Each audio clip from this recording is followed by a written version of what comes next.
You are listening to WCAT Radio, your station for quality Catholic programming. Your selected program will begin right after a word from our sponsor, GroupM7.com, a web design and hosting company.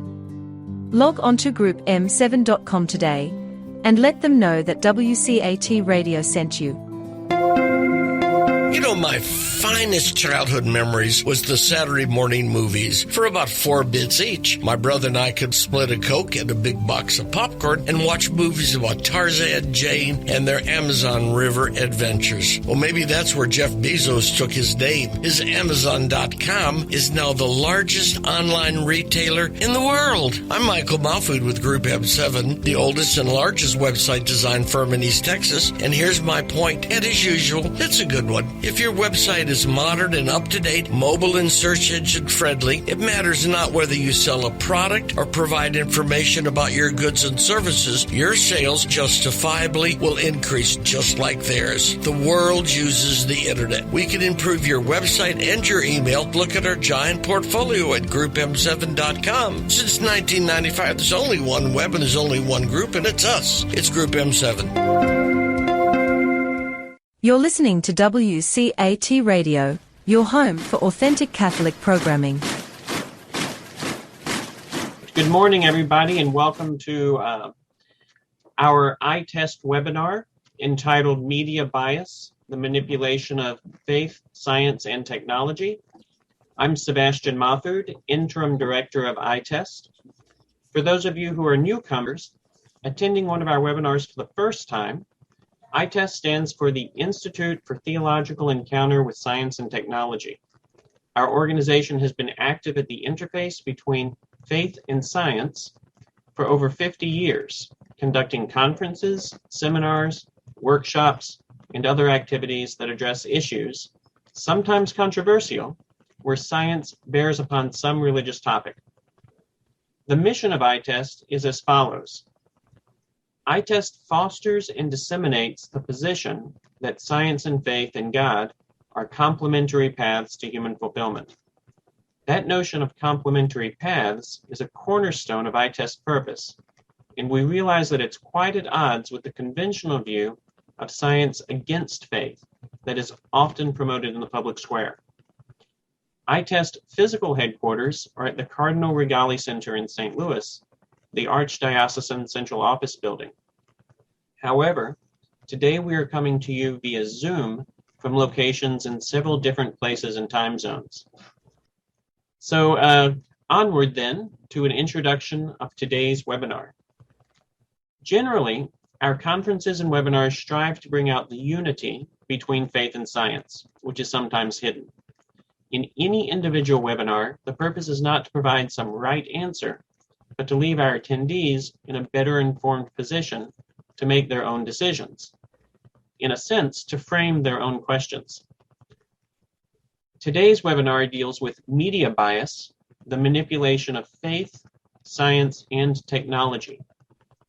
Now to begin, I'm going to call on the Very Reverend Peter Samuel Kuser, MSA, President Rector of Holy Apostles College and Seminary in Cromwell, Connecticut, and author of the book Catholic Apologetics, Witnessing to and Defending the Faith, to offer our opening prayer. Father Peter? In the name of the Father, and of the Son, and the Holy Spirit, if we can pray to the Blessed Mother to guide us to wisdom. Hail Mary, full of grace, the Lord is with thee. Blessed art thou among women, and blessed the fruit of thy womb, Jesus. Holy Mary, Mother of God, pray for us sinners, now and at the hour of our death. Amen. Our Lady, seat of wisdom. Pray for us. Saint Thomas Aquinas. Pray for us. Saint Bonaventure. Pray for us. In the name of the Father, and of the Son, and the Holy Spirit. Amen. Amen. Thank you so very much, Father Peter. So I'm going to spotlight our friend Dr. Redpath while I provide an introduction of him. So Dr. Peter Redpath has been a good friend of mine for the past 7 or 8 years, and I'm delighted to welcome him to this webinar. He is presently rector of the Adler Aquinas Institute, founder and former chair of the St. John Paul II Thomistic Studies Graduate Philosophy Concentration in Christian Wisdom for Holy Apostles College and Seminary. Try putting that on a business card. A CEO of the Aquinas School of Leadership, and a contributing scholar in the Thomistic Studies graduate program at the University Abat Oliba in Barcelona, Spain. Former full professor of philosophy at St. John's University, New York.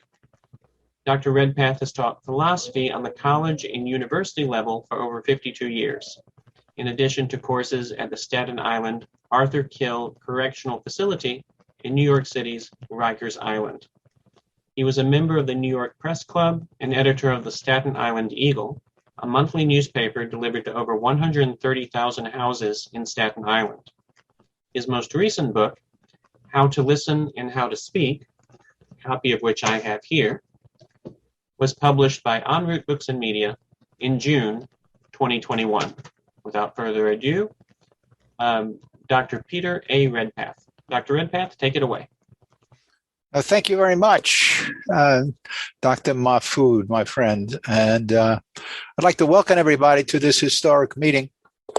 I've been saying that for quite a number of years at different conferences that I've been in which I've been participating, starting with ones that began in 2001 at the John Paul II Catholic University of Lublin, to which I had been invited to give a presentation.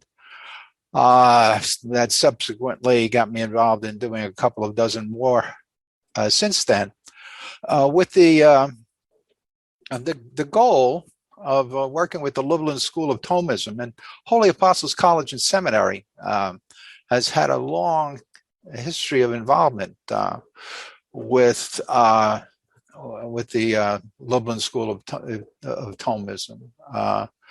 In fact, the Pope John Paul II's philosophical works were largely introduced to the United States through a former rector at Holy Apostles who had been involved in getting introduced to the United States a work from the Lublin School of Thomism. And so John Paul II was very much interested in repersonalizing philosophy and focusing attention on philosophical activity and its nature. And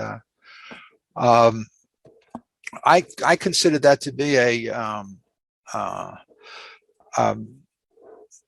historic event that in recovering a proper understanding of the nature of philosophy that I wanted to continue. And so I consider myself to be on a providential mission in a way to do that. And I've developed my own understanding of how best to do that, which actually had started in the 1980s with me after I had read a work by Jacques Maritain. At the time, I was vice president of the American Maritain Association.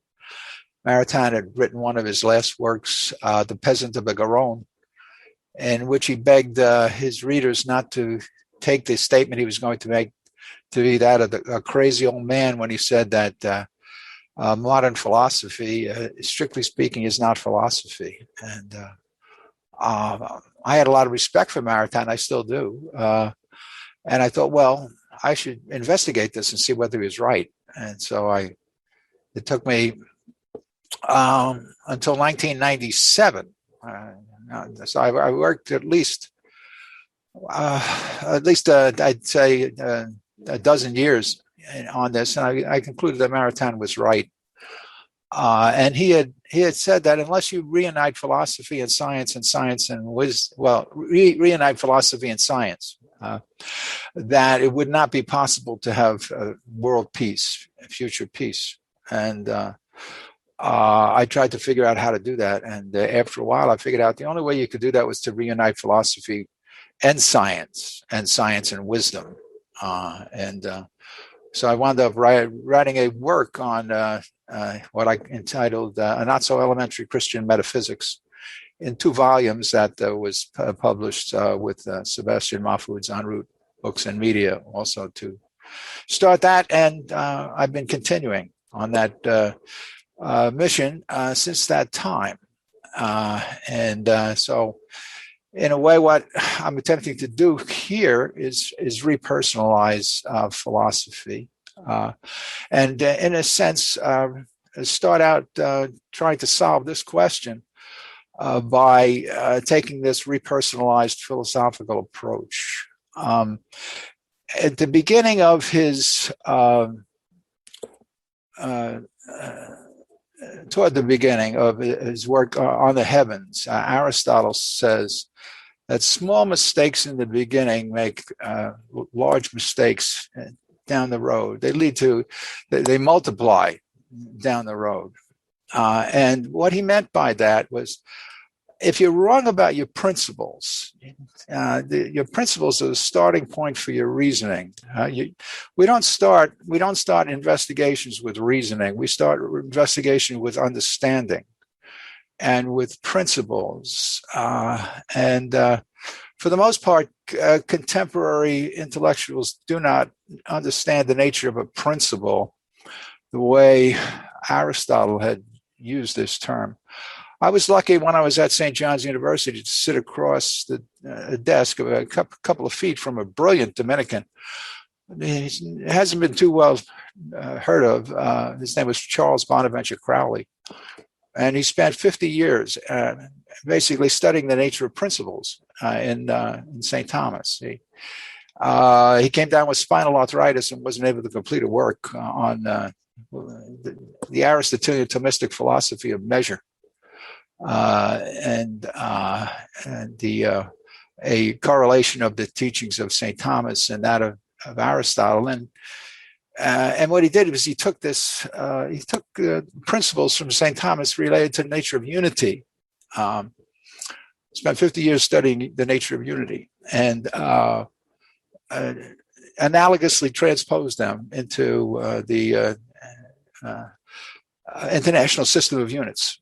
To show how all the principles in the international system of units are analogous transpositions of a metaphysical principle, the metaphysical principle of unity, and related chiefly to qualities in the contemporary world. It's a brilliant, absolutely brilliant work. So that work had a lot of influence on me, and one of the things I learned from Aristotle related to this, in relationship to this topic that we have today of media bias, the manipulation of faith, science, and technology, was that Aristotle, when he was talking about a principle, didn't mean a logical premise. Okay, one of the first principles of science is the scientist, or the philosopher. To me, philosophy and science are identical. And both of them are forms of behavioral organizational psychology. They're both species of psychology. That's radically different from the way in which contemporary scholars look at philosophy in general. People understand that, or science. But I'm convinced that this is true. That's the best way to understand what people who are involved in science or in philosophy are doing. The first principle of science is a scientist. If you were no scientist, you'd have no science. And to the extent that you cut off science from wisdom, you're not a scientist. You're a fool. You don't need to be a genius to show that that anybody who does that has no proper understanding of the nature of human understanding or knowledge in its most excellent form, right? So I dismiss that notion just on that basis.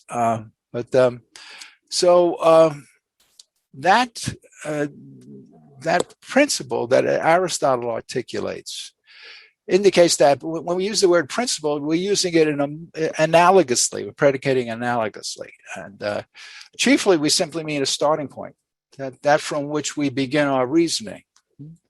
If you don't understand anything, if you don't know anything, evidently you can't begin your reasoning. And one of the biggest mistakes that modern thought has made since the 17th century is to think that you have to prove your first principles. That's absolutely absurd. Your first principles are evident truths. You know that evidently that it is the case. For example, that you know what you're talking about. If you claim that you have to prove everything, how are you going to prove that you know what you're talking about before you start talking to somebody? How are you going to prove that to them? The science is conversational.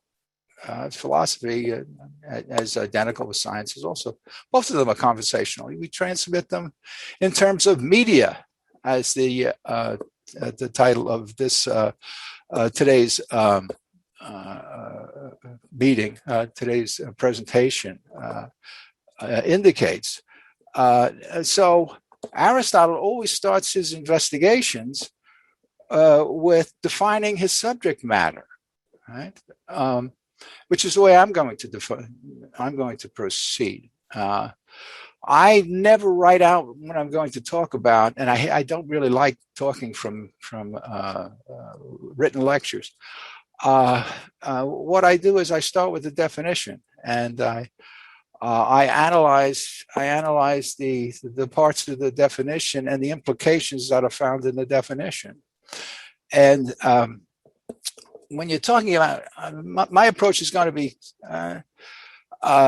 more abstract and historical than Tom Sheahen's approach, which is they're good complements. He's going to take a different angle on helping the members of the audience understand contemporary media bias.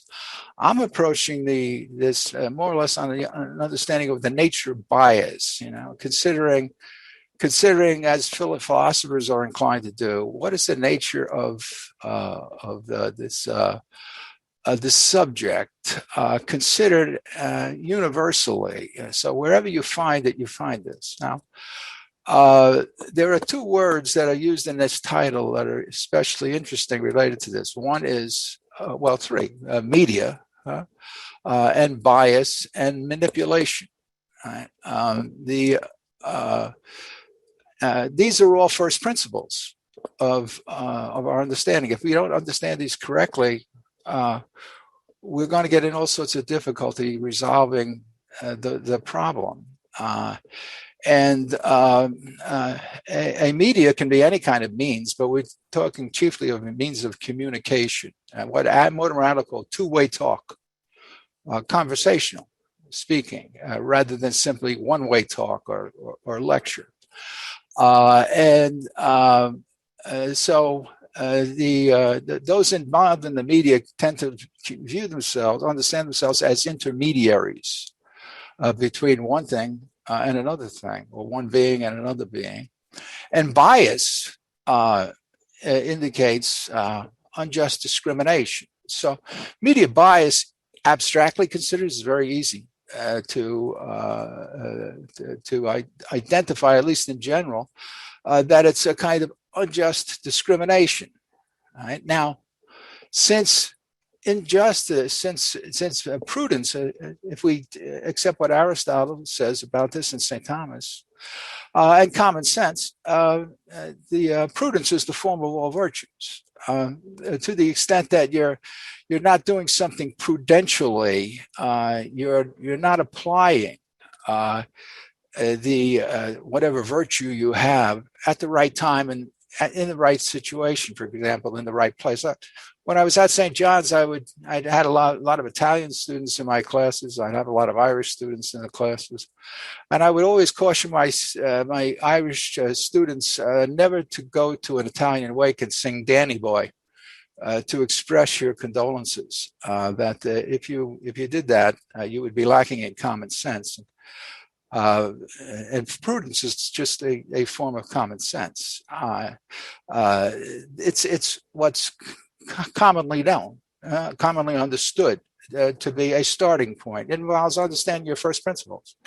A person with no common sense, who can't act prudentially, doesn't know the principles that everybody else who knows the subject applies right? And in a situation to be able to reason out and draw a proper conclusion about some difficulty confronting a person. So common sense is pretty much an easy concept to grasp. Most of us have none of it most of the time because we're not familiar with a lot of things. Most of the things with which everybody else is familiar all over the world. We have a very narrow area in which we have this, and when we try to deal with a new problem, we first have to define our subject matter so that we're dealing with it from the standpoint of common sense, what anybody who knows about this subject understands to be taken for granted. These are assumptions that we don't have to really investigate. Now, manipulation can refer to misusing something, or it can simply refer to integrating. And I think that ITEST probably, in coming up with this topic, focused attention on the misuse rather than the integration. But they're not totally entirely divorced. That there's still that sense that how are we integrating at the same time as we might be misusing the relationship among these different psychological habits of faith and science and technology. Okay, now so that was one of the first principles I'm using. Okay, and I can answer the question very easily about what's the cause of media bias. If we're talking about it in a universal and kind of abstract way, it's not applying justice and prudence in the reporting of what's going on.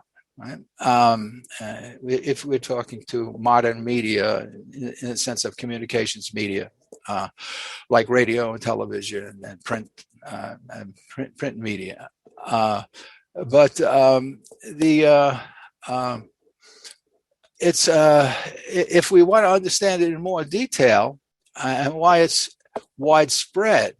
Okay, what makes media bias so widespread and entrenched today that it creates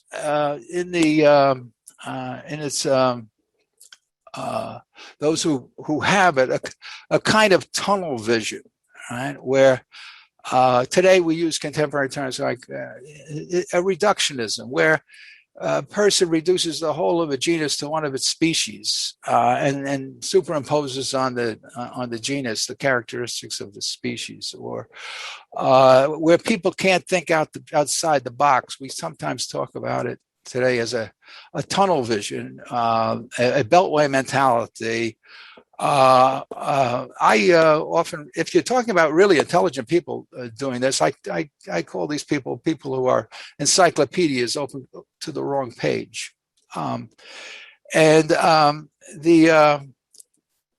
This type of psychological attitude on the part of people causes them to reject the reality of truth.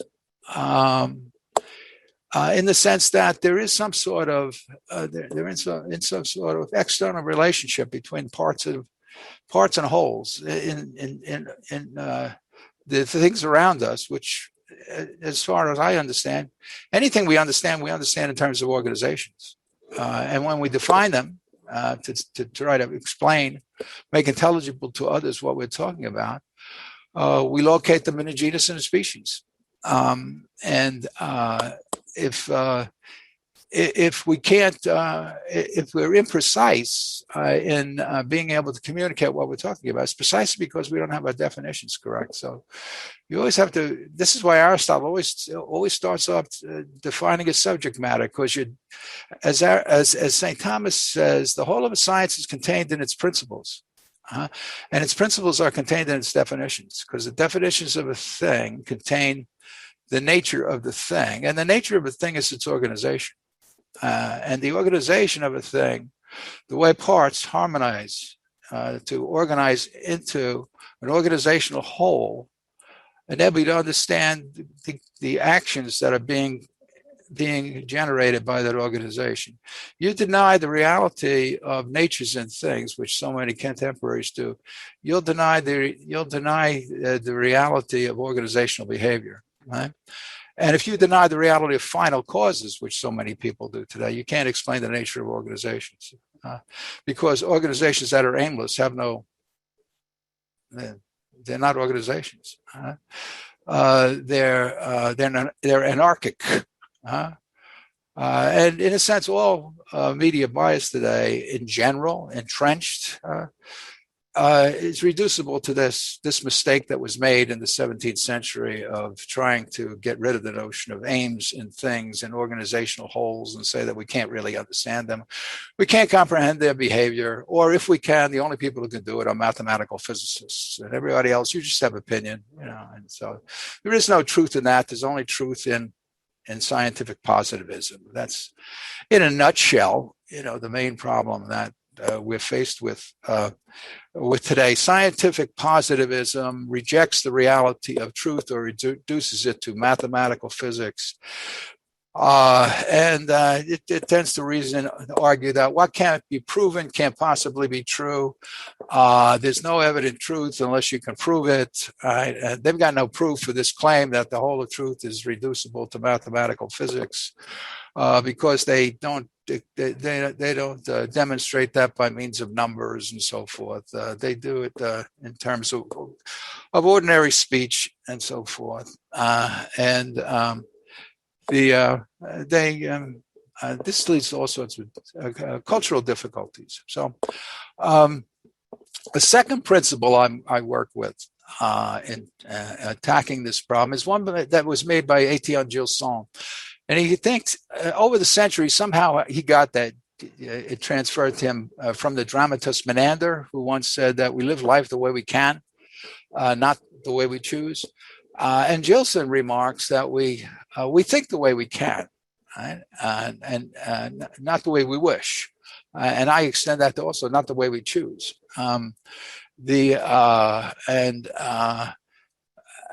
Once you would lay down your philosophical principles, Gilson says, and you try to apply them to the real world, very often people find that the principles are not able to explain how something that you're talking about, your subject, operates or can operate in the real world. It doesn't make them intelligible. And so the test of truth that we actually give to whether or not our principles are right is whether or not they actually can generate action, cause action. And make action intelligible to us in the real world, which makes sense, because this is what the ancient Greeks were. If you think that philosophy in the West starts with the ancient Greeks were chiefly interested in action and trying to make it intelligible in terms of the principles of the one and the many, the problem of the one and the many, which many people in philosophy reduced to a problem of ancient physics, but it was actually the problem in philosophy for the whole of antiquity, and remained the problem of philosophy, which Gilson himself didn't see to some extent. Gilson focused attention on the nature of existence and how important that was in making things intelligible, which is totally correct. It was a genius move on his part. The only problem is that it doesn't really relate too much to what you're doing in science, because science, people who are investigating scientifically are interested in the behavior of organizational wholes, and how their parts can be integrated to produce action, or not produce it, how you can unite and divide organizations, and leaders especially have to know this. So if you don't understand the nature of organizations and the way they operate and how truth is related to that, and how you can apply that properly, you totally destroy the understanding of the nature of leadership, which is what modern thought, contemporary thought, has largely done, and which I'm trying to reverse. So investigations, as Aristotle says, that they have to start with this definition of the subject matter and being as precise as possible as you can in that. And defining the subject matter, what you're doing is you're defining yourself in relationship to it. When I started classes, whenever I start courses, I ask people precisely who they are and where they are and why they're there and where they're going, right? And I do that to put them in a real genus, because we always think and choose in relationship to our understanding of what is a real genus, which I identify with an organization, an operational organization. And simultaneously, we belong to a lot of different genera. We're human beings. We can be brother or sister, mother or father. We can be somebody who's at work, in our office. We can be moving in between. We can be driving, in which case we're a driver, and so forth, right? And we have to keep these different organizational relationships in which we're involved, which are our situations. Another way to understand what the nature of a genus is the way I understand it. A real one. It's our situation. If you take St. Thomas's traditional 8 acts, which he gets from Aristotle, that are the circumstances or conditions of a moral act. They're the circumstances or condition of any act. Who is doing what, to what, with what, where, why, when, and how. Right? If you know that, you know your situation. You know an organization. Whenever you act, someone is acting, and those who, what, and why, and so forth, and to what. Those are Aristotle's 4 causes. You take Aristotle's 4 causes, and you add time and place, and you add instrument to that, and you come up with the notion of a real genus. Whenever we're acting in time and place, right? We're applying different causes. Those causes are principles, and they either generate action or they don't generate action, but you have to know how to harmonize all of these activity, because an organization exists in the harmony of its parts. Or where does a genus exist? Where does a real genus exist? Etienne Gilson, in one of his last works, 3 Tasks in Philosophy, talks about species. And he says species exist in zoos, among other things. Real species exist in zoos. But this is amazing. This man was brilliant, absolutely brilliant. And he understood that you couldn't understand philosophy unless you understood the notion of genus and species, because the ancient problem of the one and the many was a problem of how genus and species are related. And he said he didn't know the answer to that. Which means he didn't know what philosophy was, which was true. He didn't, precisely as he admitted, and he did in a way, but he didn't. And one of the things that got me in trouble in trying to understand philosophy and trying to understand this question, how to approach it, is that Gilson misled me by making a statement which seemed to me to be right on the money. He said that most philosophical mistakes start from badly framed questions. And another one he made in relationship to that was that philosophy always buries its undertakers. Right? People that had philosophical experience. He wrote this work on the unity of philosophical experience, and he said people with philosophical experience, if they observe history, they'll recognize that philosophy always buries its undertakers. And I recognize, sure, that's true if you don't understand philosophy correctly. And the only reason for that is because the nature of things buries its undertakers. If your understanding of philosophy is Hegel, it's not going to bury anybody's undertaker. It's going to be the undertaker, or Kant. You try to apply those principles to reality and live them out, you'll go mad very often. So I said, no, Gilson was wrong. He's wrong there. Most philosophical and scientific mistakes start with not knowing what you're talking about. And I didn't realize that until I had been invited to give a paper and organize a conference at the Sorbonne in 2018 for the International Etienne Gilson Society, for the 150th anniversary of the beginning of the École Pratique des Hautes Études at the Sorbonne. And so I gave this presentation on Gilson's notion of Christian philosophy, and had to explain why I thought Gilson had misunderstood the nature of Christian philosophy. Misunderstood in the sense that he couldn't make it intelligible. He understood it. He understood it. Just like a person who go into a pizzeria and say, "And this is fantastic pizza. What's the nature of pizza?"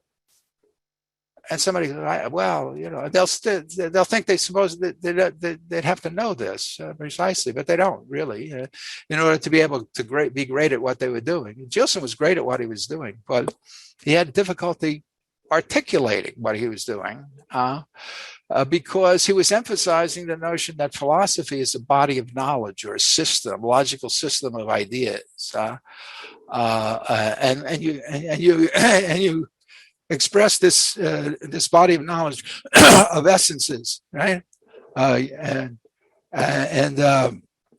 once they leave your mind and enter the mind of someone else, they take on a life of their own, which might be radically different from that which existed in your mind. I noticed that with my students, for example, that I would very often say things in class, and once they entered the minds of my students, and they were reported back to me, they became unrecognizable to me, I thought. And like Father Crowley used to say, I'm a failure. It just admitted, well, you can do the best that you can. But anyway, so the biggest problem is not philosophical problem, is not precisely knowing what we're talking about, right? And how we can talk about it to make it understandable, comprehensible to other people. That's one of the reasons why I wrote this book on how to listen and how to speak, which was a reinterpretation of a work by Mortimer J. Adler on how to speak and how to listen, right? Which Adler wrote really. Not to understand the nature of rhetoric or communications, but to explain how philosophy is uncommon common sense, and how rhetoric is a kind of a division of philosophy which is essential for communicating common sense, and that rhetoric, in the sense of a philosophical discipline that inculcates the habit of prudence in students, in terms of docilitas, teachability. If someone is not teachable, is unable to listen to what another person is saying, because they can't pay attention to, or not even familiar with the fact that to understand what somebody's saying, and to be able to judge it impartially, like a social scientist should do, an organizational psychologist, you have to do that by abstracting from your emotions and trying to understand the definitions that people are using and the way that they're ordering these definitions to arrive at the conclusions they're doing. If you don't start out that way, if you don't start out talking about the same thing, the same subject, in the same way, right? You're not in the same genus. Right? And I started to realize this actually in preparing this paper for the Sorbonne, reading a work by Father Armand Maurer, the great Basilian Thomistic scholar, where he said for St. Thomas Aquinas, philosophy, first of all, is identical with science, and that it's not a system or body of knowledge, chiefly. It's not a logical system. It's not a body of knowledge. It's a psychological habit. And I said, oh my God, Father Maurer just has made this genius observation, and he never capitalized on it. He didn't realize what he was saying. He was saying the whole of philosophy is a psychological discipline. It's a psychological activity. Yeah, you can't reunite philosophy and science and wisdom, and get away from media bias and all of these other problems. unless you do this as an impartial social scientist, which Mortimer J. Adler understood. Adler understood that because he was so obnoxious as a youth at Columbia College, they wouldn't even let him go into the graduate philosophy program. They banned him to psychology. Okay. So anyway,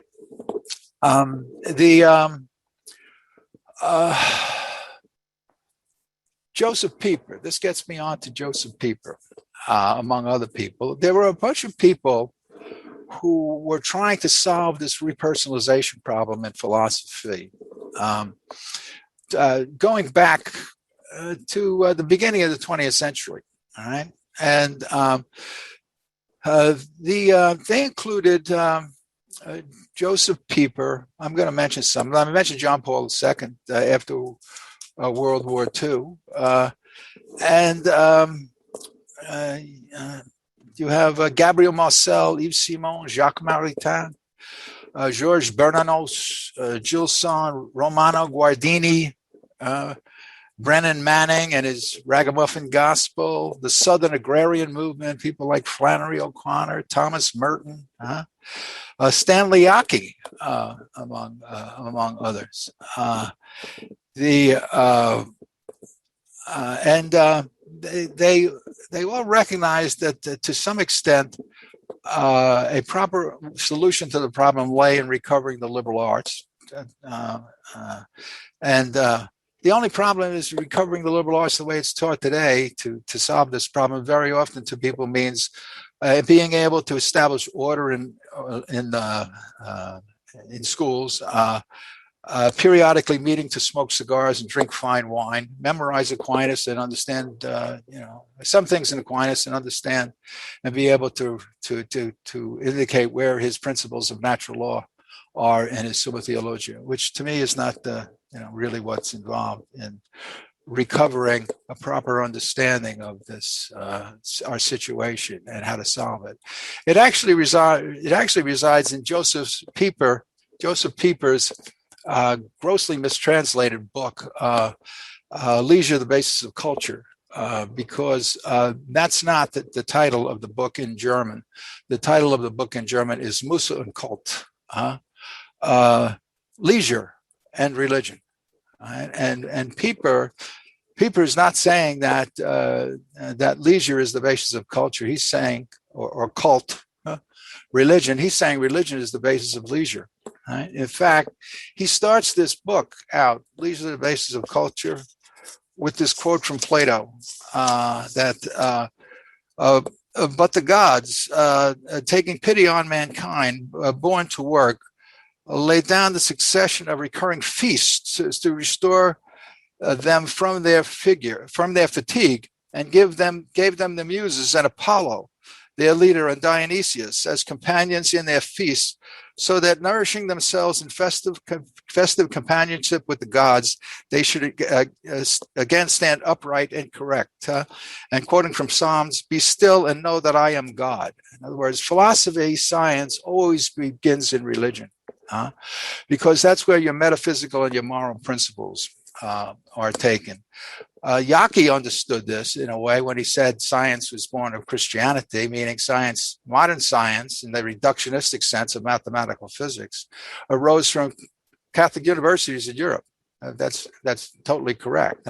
But strictly speaking, science for the ancient Greeks begins with gods. It begins with inspiration. When Socrates on trial in the Apology talks about his justification for his activity, he talks about the oracle at Delphi and says the oracle at Delphi had sent him on a divine mission. The people in media today have no understanding of the nature of the relationship between religion and culture. They think culture is something simply arbitrary. It was created by science. The people who run the media, they're interested in making money. The people who work for them, they're interested. They think that somehow or other that they are like the oracle at Delphi, that they know what science is, because everybody else that they hang around with, wherever they're going, they all accept what each feels, because they've moved truth out of the human intellect. Descartes did this in book 4 of his Meditation on First Philosophy, where he says that falsity is contained in the will, in a will that causes a wild imagination. Well, if that's true, that's where truth is located also. They're contrary opposites. They're located in the same genus. The will to power starts with Descartes. These people think that they have sincere wills, that they've reduced the emotions to feelings, and they all accept the same feelings. And so one of the worst kinds of bias is not knowing that you're biased. It's that bias in your principles. Descartes claimed that he was following Renaissance humanists and maintaining that the whole of philosophy had been historically transmitted. Right? From religion, from the Jews, in getting rid of philosophy and saying that was all backward. What happens historically is the Jews become responsible for all of the bad things that have happened since that time, because they had a false understanding of science. That's it. Amen. Tom, take over. Thank you so very much, Dr. Redpath. So we'll now transition to Tom Sheahen, and let me spotlight him and then provide an introduction. Dr. Sheahen was director of the Institute for Theological Encounter with Science and Technology, that's our group ITEST, from 2008 to 2021, and one of the co-founders of the Apologetics concentration in the MA in Theology program at Holy Apostles College and Seminary. He has written frequently on faith science topics, stressing their compatibility. Sheahen authored the textbook Introduction to High Temperature Superconductivity. Tom is chairman of the Science and Environment Policy Project, SEPP. Established in 1990, its mission is to challenge government environmental policies based on poor science. The group stands for objective science based on hard evidence. In this work, Tom has dealt firsthand with publication bias regarding scientific papers. Dr. Sheahen holds a BS and PhD degrees in physics from the Massachusetts Institute of Technology and is preparing to publish his latest book entitled Every When, God, Science, and Time. Tom, it's all yours. Thank you very much, Sebastian. And welcome to everyone. I hope you're enjoying this webinar. And my presentation is going to be devoted mostly to the mechanics in real television situations, but certainly it applies to things like Facebook and Twitter as well. And so let's see, I believe I've been able to share my screen. So the title of my presentation is called Understanding the Patterns of Consistent Media Bias. And the reason I'm talking about patterns is because it is something that recurs from one station to another, from one media to another. So the what I intend to talk about is my outline. First of all, begin with a discussion of the purpose of the media, then to talk about their primary strategy, which in 2 words or less is to retain the audience. That's critical.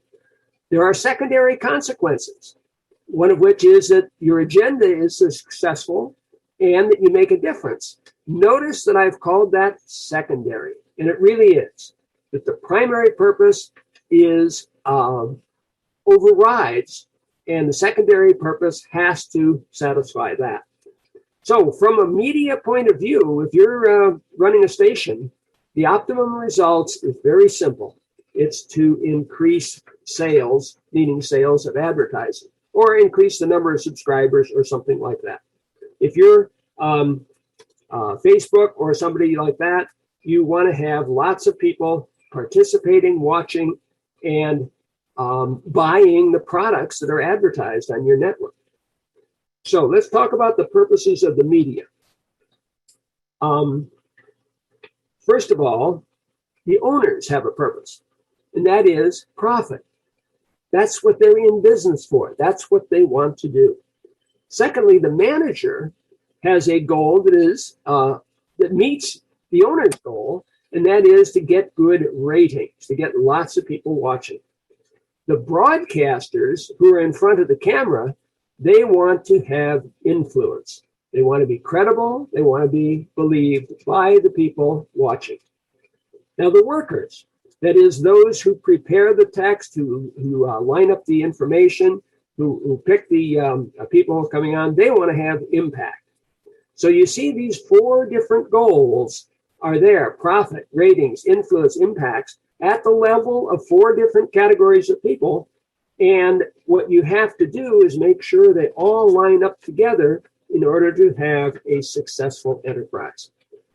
So your primary objective then, if you're the owner, just ask this question: is the business a financial success?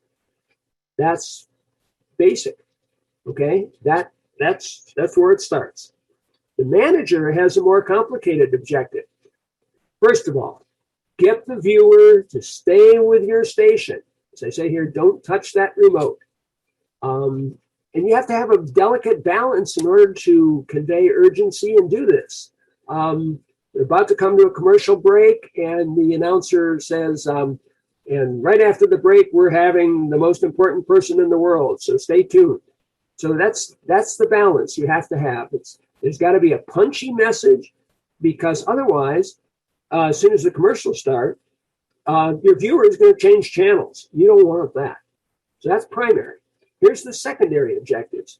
From a broadcaster's point of view, the question to him is, or her, does the audience believe me? That's very important, to be credible. And I call the workers, that is the people who put together the show, they wonder, can our agenda prevail? Will we be convincing? Will people go for what we are saying? Now, when you have an agenda, you've got to devise a narrative, a way to say it. And anybody can have an agenda, but the question is, which one is going to succeed? You want two criteria to succeed. You must make your audience angry and afraid. Remember Chicken Little? The sky is falling. Sky is falling. Run around, get people alarmed, afraid. And then the other half of that is, I'm the only one who can fix it, therefore send money. That's what a fundraising letter essentially says. No matter which side of the political aisle it comes from, that's the way they construct fundraising letters. Well, in the media, you have to do something similar. You have to keep your message short and simple. It's really got to be brief, because your audience has a short attention span, and there's a very short time between commercials. You're going to be have your announcer and the guests on screen for maybe 2 minutes before there's a commercial break. So that's a criteria, that it's got to be short and simple.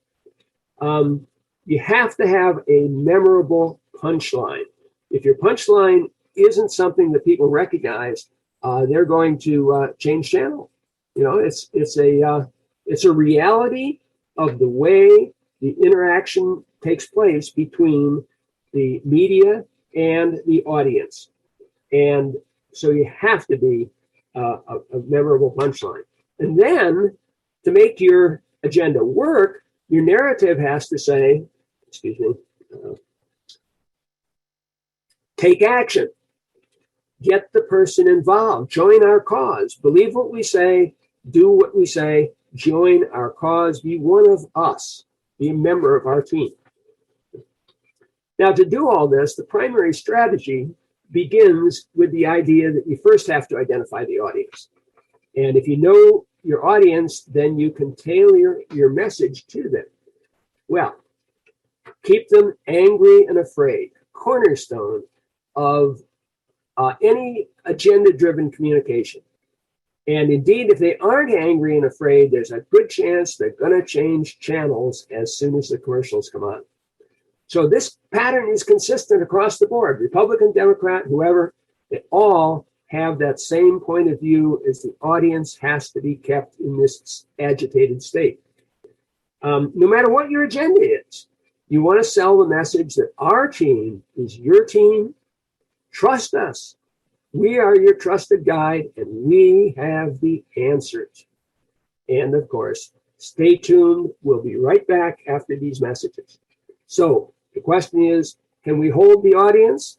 A good strategy, a good narrative will indeed hold the audience. And that is the definition of success when you're running a media outlet.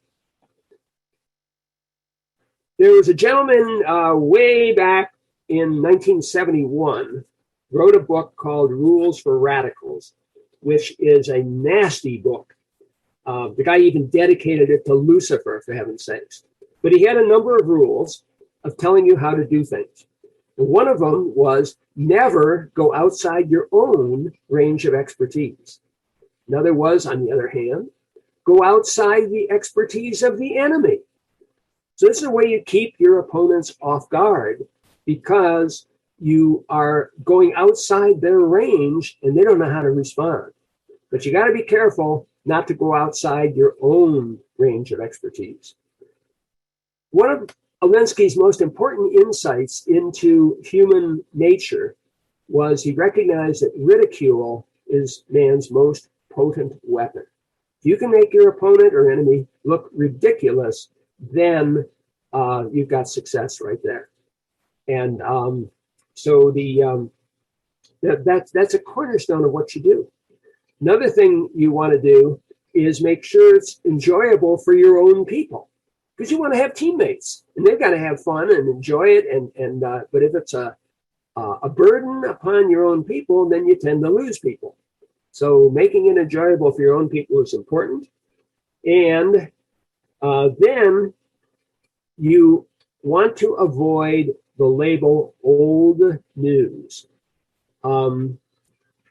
If the name Clinton comes to your mind over about a 20-year period, the dismissal of accusations with the term old news worked really well.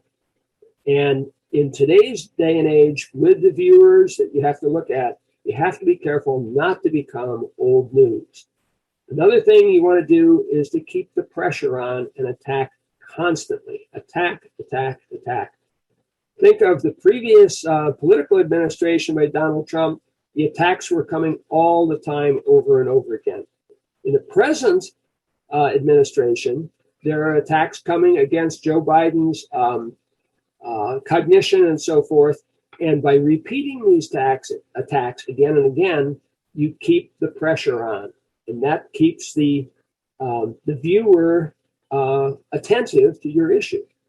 Then one of Alinsky's great lines was, pick the target, freeze it, personalize it, and polarize it. And he was saying that it's a whole lot easier to criticize a person than it is to criticize some diffuse movement or some kind of vague group. That to personalize the attack works a whole lot better. So these rules for radicals that Alinsky stated have been embodied and utilized quite well by the media over the last several decades. It's been 50 years since Alinsky's book, and people have learned from it. They've learned how to do it, and they've learned how to manipulate public opinion by applying these rules. Now, one thing that happens in the media is the problem of groupthink. Everybody the same. To get away with groupthink requires a passive audience. However, the audience is passive. They're television watchers, or they're people with some free time that are fooling around on Twitter or Facebook or something. The receptiveness of the audience is something you can pretty much count on. So, what do? You begin with some phrase like sources say, and then you complete the sentence any way you want. Okay? This is very seldom challenged. It's a slogan line that catches on and it brings you into your particular topic. But when you do this sort of thing, beware of straying off the reservation, as the old slogan goes. This is a cornerstone of groupthink, that you must make sure that you are not too far away from your main theme and what your audience is comfortable with. So you mustn't try to do something really unusual.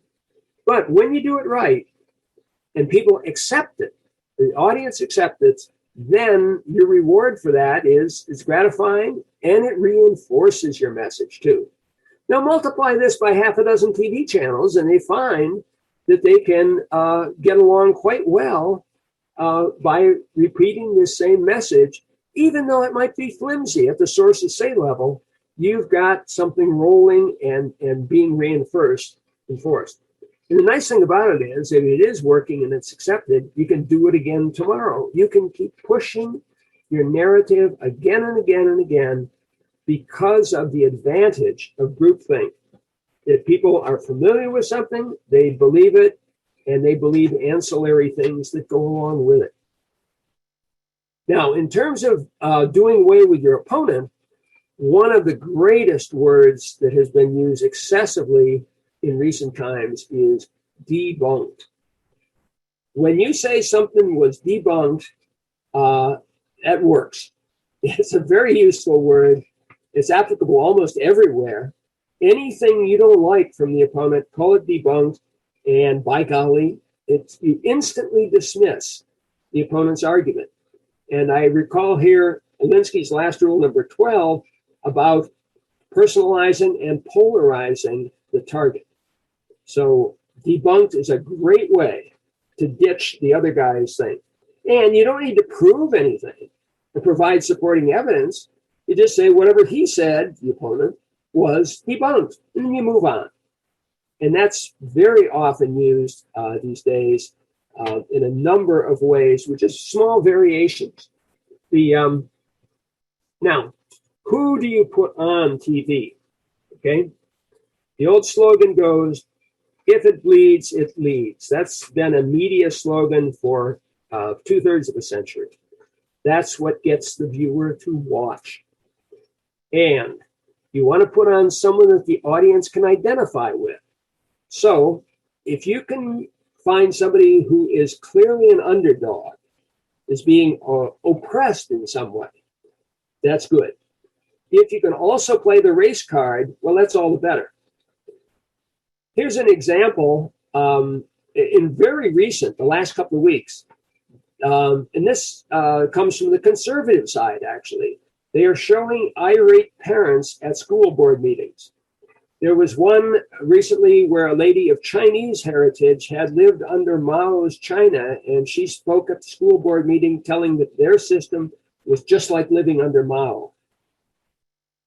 Another person, a black man, talked about the failure of his school board. Another was an ordinary white woman, and so forth. And the message, remember, we have an audience that you want to accept this message.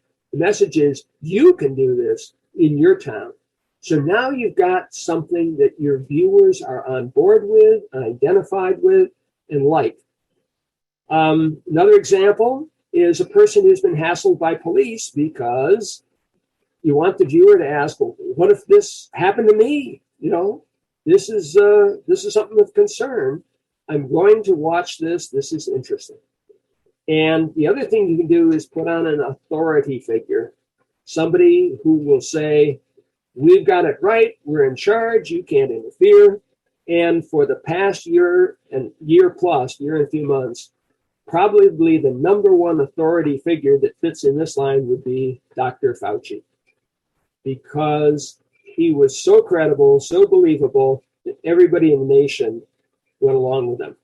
Now, in the last month or so, Dr. Fauci has fallen from grace and there's controversy, but for a long time, he very well fit the image of an authority figure. And think of anything you want to broadcast at all, having that authority figure is the way to convince people about it. Now, what do you show on TV as contrasted to who do you put up there? You want to send out themes that reinforce popular beliefs. You begin with something that is already widely believed. Pick one. The Yankees might win the championship. New England Patriots are a great team. government is wasteful. Politicians are all crooks.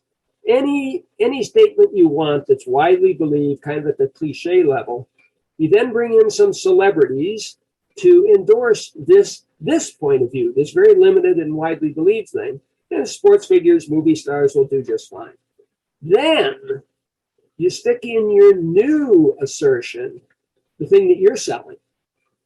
Well, you've linked it to this previously widely believed statement.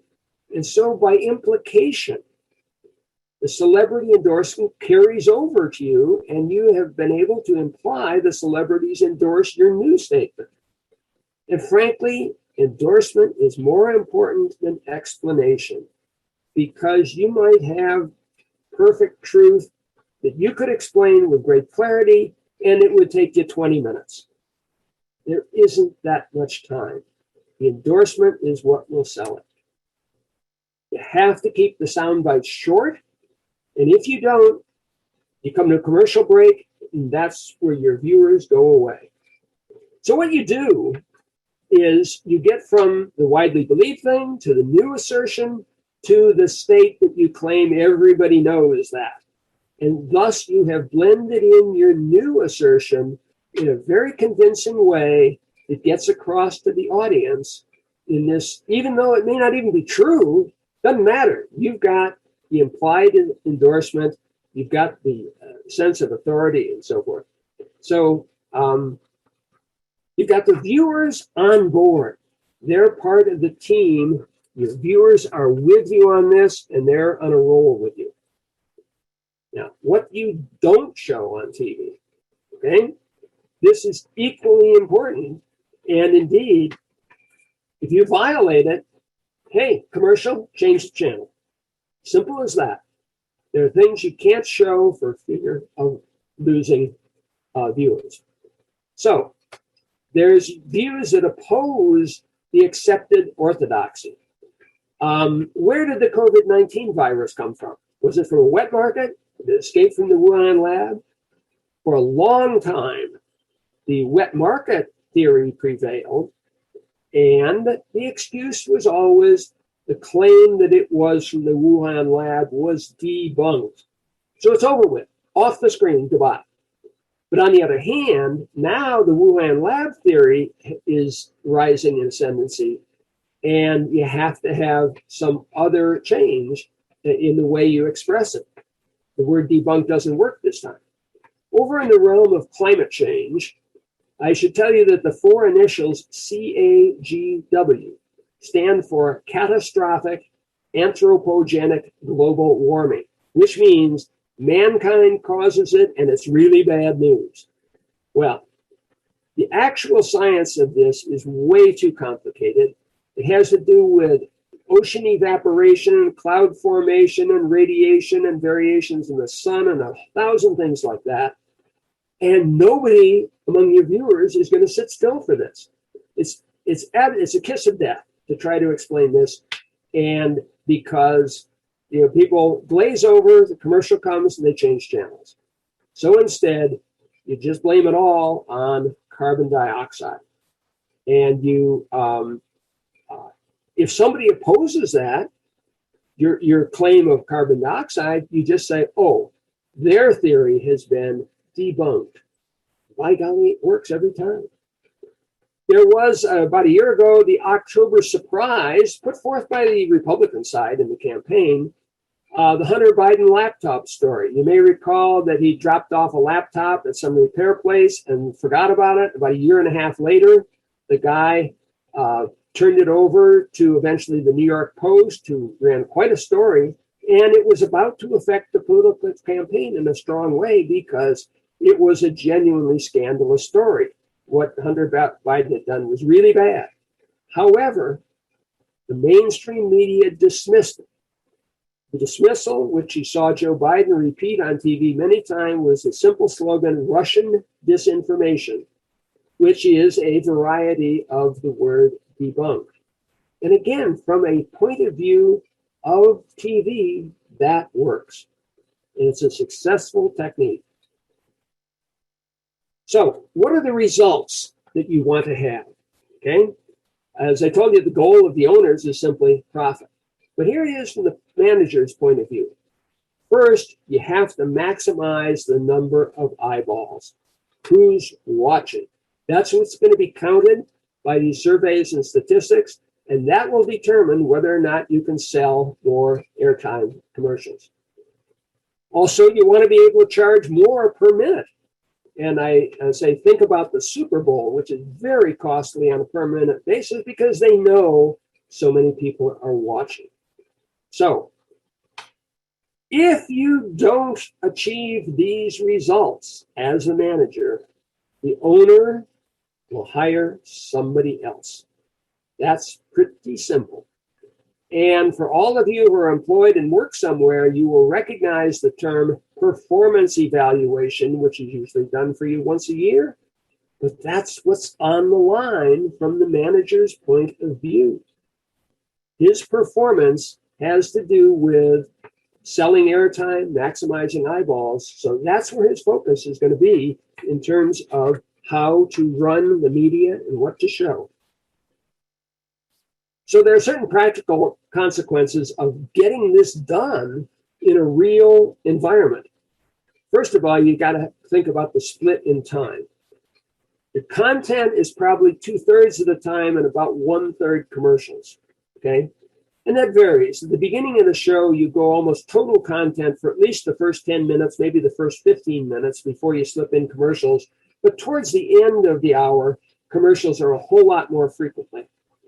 And sometimes you can get away with as little as 56% content and 44% commercials. That's a statistic I just built myself by watching TV on various channels, CNN, Fox, MSNBC, the mainstream, ABC, so forth. To reach that high a fraction of commercials is dangerous because you start to invite people that after they've sat through 5 commercials to change the channel because they don't want to see just one more. But at any rate, if you can retain your advertisers, or the way you retain your advertisers is by counting the eyeballs. And you tell the advertisers, don't change the advertising method, change the product. It works better. You can use advertising techniques even though you've changed products and you're selling something different, but you still use the same pitch. Now, you have to remove anything that is offensive. Well, what does offensive really mean? To the manager, the owner, and so forth, it means it loses advertisers. That you want to avoid. From those point of view of those who think up the agenda and create a narrative, things that are offensive is whatever disagrees with our narrative. And that is viewpoint discrimination. That's where censorship comes in. That's where we are looking at real problems today in the way information is disseminated. So you want to expand the audience. That is very crucial, especially in social media. I'm talking Facebook, Instagram, and all the others. Get more and more people involved. And what you want people to do is to buy in to your agenda. So your narrative has to be good, and you don't want your narrative polluted by anything that disagrees with it. Well, there are secondary consequences of conducting the media this way. First of all, you divide people into us versus them, and you want your followers to be part of us. After all, if they were part of them, they'd be watching a different channel. So this us versus them attitude is obviously a variety of polarization. There are different affinity groups. What do you try for? Victims versus oppressors? Small constituencies arise to importance. I indicate the LGBTQ people there. They're about 1% of the population. You know, blacks are 13%, Hispanics are 10%, Chinese and Orientals are another percent. How in the world could such a tiny fraction gain such power? Well, they do. They're disproportionately powerful given to these various affinity groups thanks to their proper use of Alinsky's rules for radical. They've done all the things that Alinsky told them to do.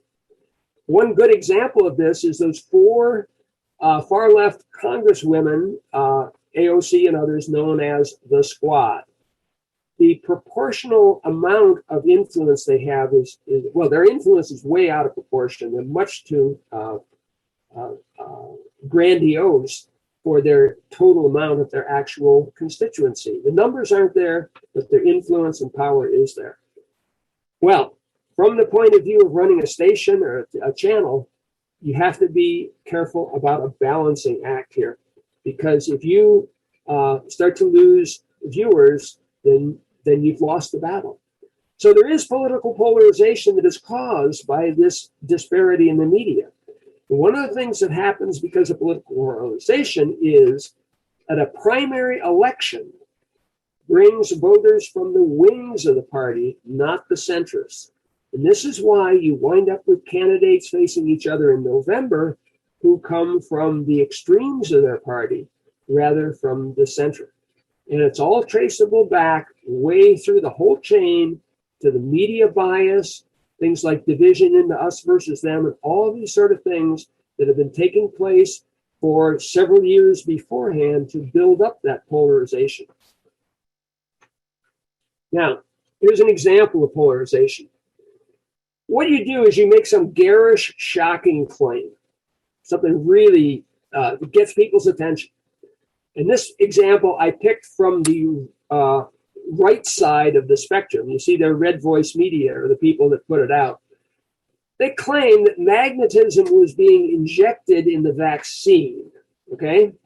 Now, from a science point of view, it's completely bogus. It's absolutely worthless. They don't know anything about magnetism. They don't know about the behavior of metals or anything like that. It's just a complete nonsense claim.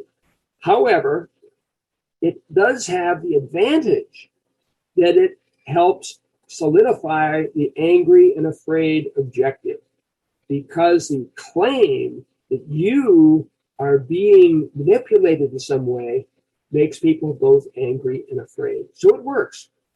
People believe this for totally emotional and political reasons, among other things, reasons that have nothing to do with magnetism.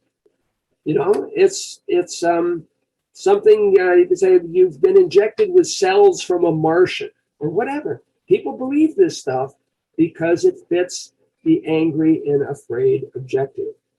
And so I think that's a ridiculous example, but unfortunately, that kind of example, that category, the garish, shocking claim, is what gets readily believed. And by the way, from the manager and the owner's point of view, it keeps viewers paying attention.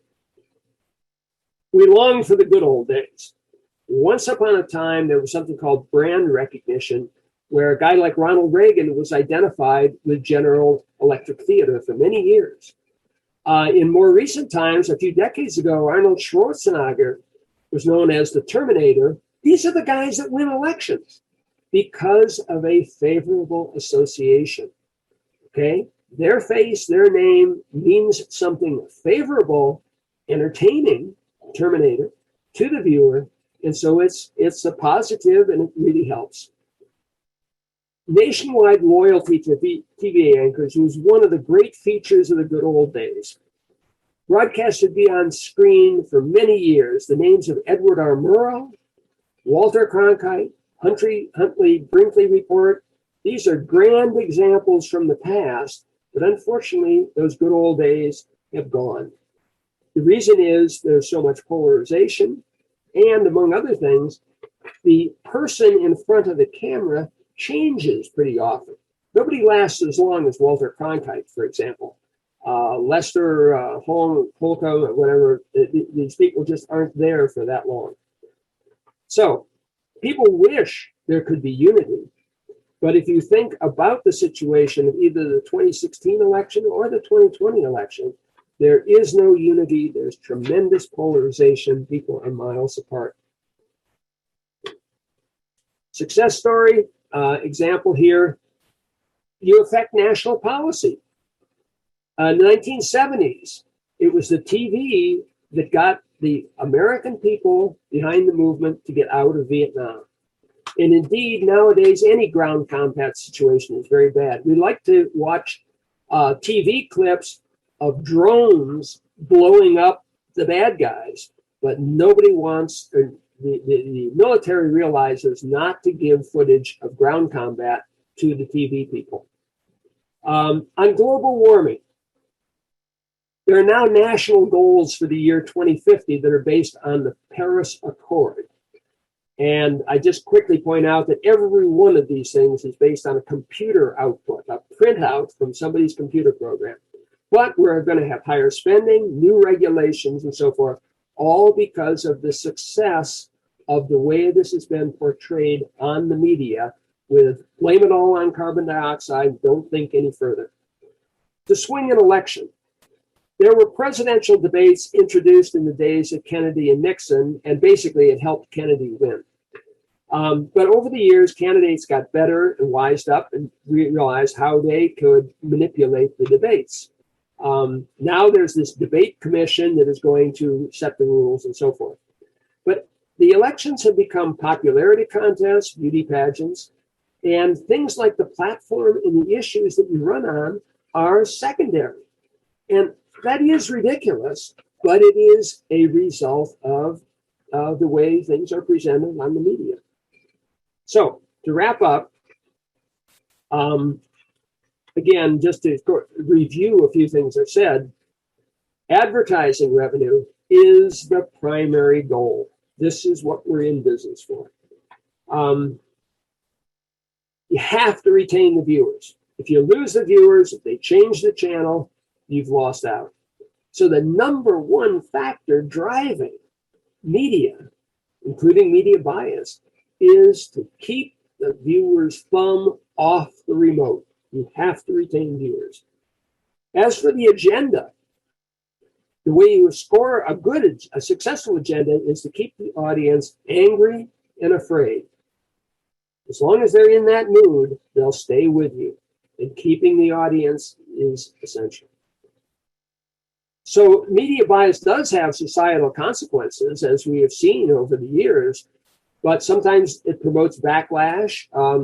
Just these last couple of months, the question of women's sports, girls' track meets and so forth, has promoted a huge backlash. And the school board issues that I mentioned before is another example of backlash. But this is where things are. And if you remember the primary goal of advertising revenue, that will help you understand much better the way this whole thing is run.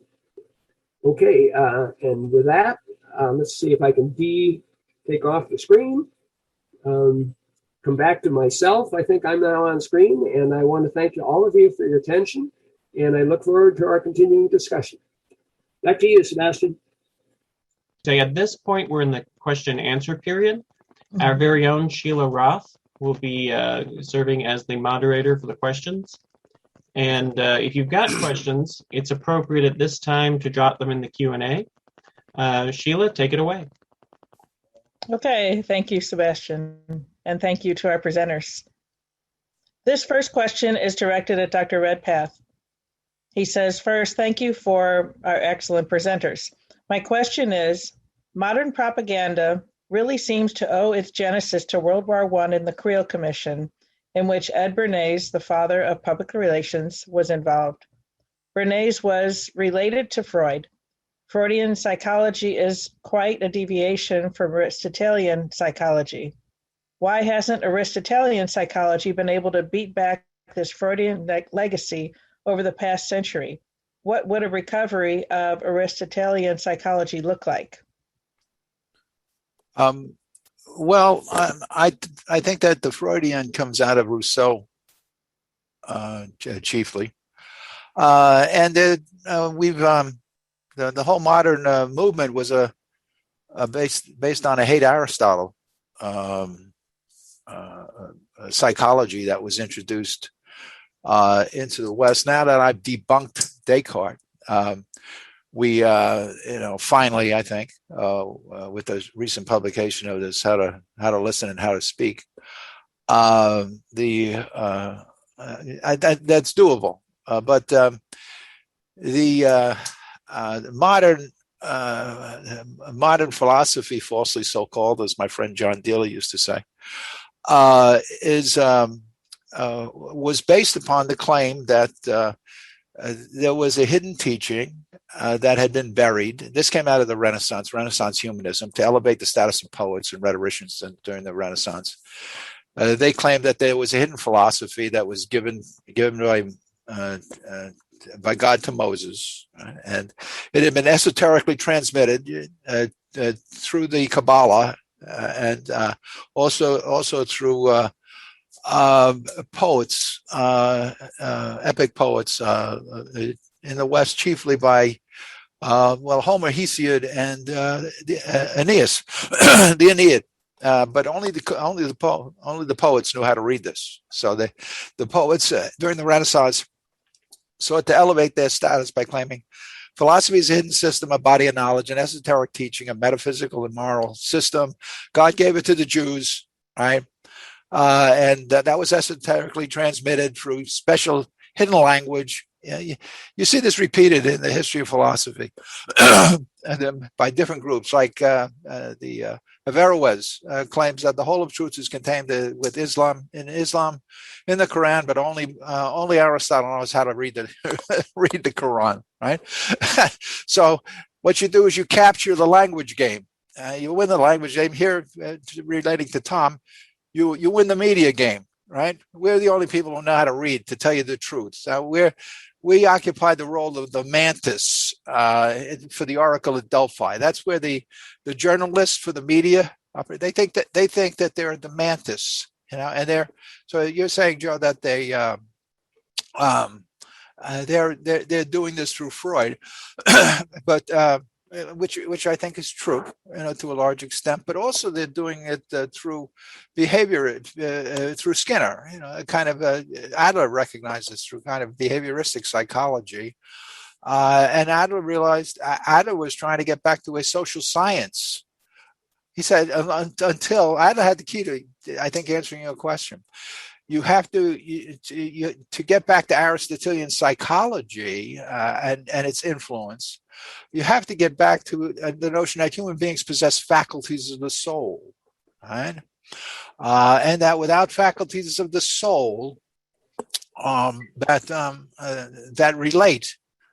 essentially relate to different subjects of interest, you cannot find the methods of the sciences. Aristotle divided science up into Aristotle's philosophy is a psychology. He extends his father's principles of medicine, from being the great medical doctor to being the great psychologist. Aristotle's politics, his ethics, they're evidently psychological. The same thing with his metaphysics. You start out, you see that his teaching is all about what people are interested in, what chiefly they're focusing their attention on, and how this is related to different faculties of the soul, right? So what happened with Descartes is he got rid of the human soul. He replaced it with mind. Some abstraction. He depersonalized philosophy. He depersonalized science, right? Scientists differ from one another because scientists have different psychological habits of wondering. Different people are interested in wondering about different kinds, different subjects of study, and what causes them to come into existence, remain in existence, to perform the kinds of operations they perform, and what are the parts that are connected to the whole in which the whole exists, and how are they harmonized, right? That's the method of your science, right? You get rid of the soul, you get rid of the faculties of the soul, you have no methods of science. You've got one method, right? What's the whole of science becomes reduced to the way the mathematician imagines the universe in terms of straight lines, for example, right? And deviations from straight lines, right? You can't understand qualitative differences. Qualities are not real. Relationships are not real. How do you explain these? These are principles that have their foundation ultimately in metaphysical and psychological analysis and moral analysis. So you have to retrieve an understanding of the soul and habits of the soul and faculties. If human beings have no faculties that cause actions, how do you attribute science to the individual? That's one of the problems. St. Thomas points this out. Actually, it's one where I got this notion. You divorce the human soul from science, right? And you can't explain where habits are located, right? That belong to individuals, and how the individual scientist is a scientist. You said, well, science is a method. Okay, where does the method exist? Right? It's hypothetically testing premises. That's nonsense, right? Why? Because science lies in truth. Right? Where is truth? Okay? Truth lies in intellectual judgments. You've got no intellect. You don't have the first principle of science. You get rid of the scientist, dummy. How do you think you're possibly going to explain how science is being performed? And you divorce that from association with wisdom? Right? Why do you think you've got such a mess in your culture? How can you do that?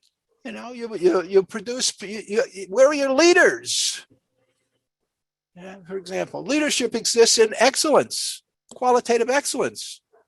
Right? That exists in psychological habits. Right?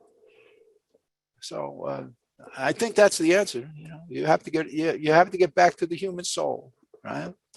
And you have to get back to that union of soul and body, right? That in fact, Pieper says that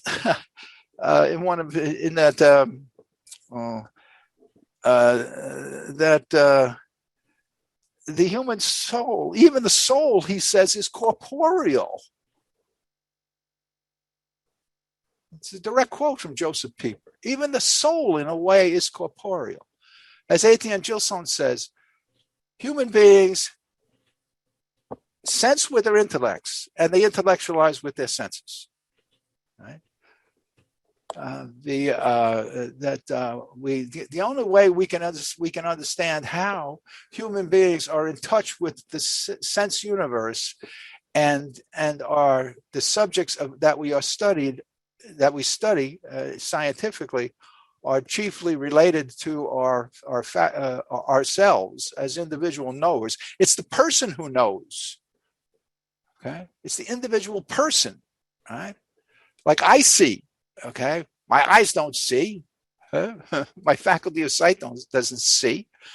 As an integrated unit, as a psychological unit, the psychology, as you indicate, is way off in modern times. Okay. Hope I haven't talked too long about that.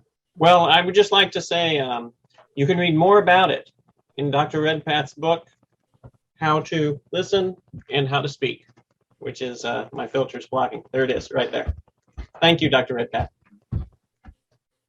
Yes, thank you for that answer, Doctor. I have a question for Dr. Sheahen. Might there be some media out there that is just interested in presenting information honestly to the best of their abilities, like maybe the Epoch Times? The Weather Channel really does its best to present true information. They don't always score 100%, but that's their motivation.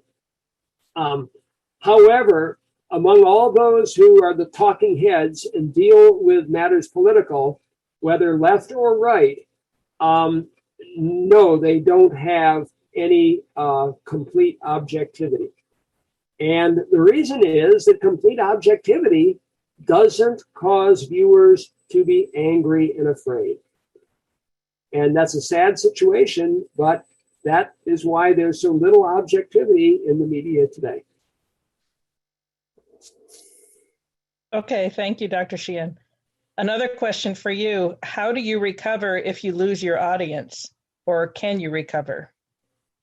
Well, you've seen in recent times the ratings for certain channels like CNN have been plummeting. And I don't know how they're going to do that, but they have really suffered a lot in recent months as people have turned away from them because they no longer follow the assertions, the claims, and the narrative that CNN and MSNBC too sold for a very long time. So their problem of recovery is one of probably showing things that tend to increase their credibility. Maybe a few more spokespeople coming on here and there with a conservative point of view that builds them back into a centrist viewpoint or the perception that they're centrist, and then they will hopefully recover some of their viewers. But I don't have the answer of how to do it. But again, I go back to the angry and afraid principle. I go back to Saul Alinsky's rules for radicals. And I'm sure there is a way to rebuild the confidence that people have lost in you. But I don't actually know what that is. I'm sure they're experimenting with it, but I don't know what will be successful. Okay, thank you. Another question is, can any media really be objective? Balance would be a better word to use. Oh, yes, you can be. But the question is, how long are you going to hold your viewers? Consider PBS, Public Broadcasting System. They do not have an obligation to a profit-oriented boss, okay? Remember I said the manager's objective is, if I don't do this, they're going to find somebody else, they'll hire somebody different.